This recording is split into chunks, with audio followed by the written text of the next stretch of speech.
Madhiya ohangi dilga joy bo'lgan, xalqimning qalbida misli chaqildi.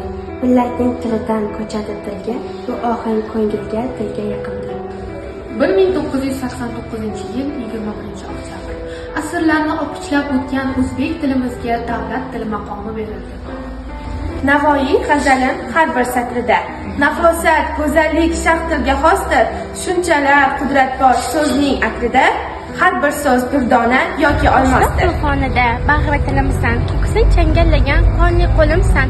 Oyga alishmasman, kunga bermasman, cho'lpon yuvagida ungan gulimsan. Qadrin so'raganga qayrog'im tilim, yovning ta'rifida qaymog'im tilim, yovning yuragiga titroqlar solgan alpomish belida belbog'im tilim.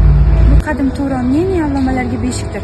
Bunda bitiklarning sinoati, Alp Ertonga jasorati, Yassaviyning hikmati-yu Navoiyning tarovati mujassamdir.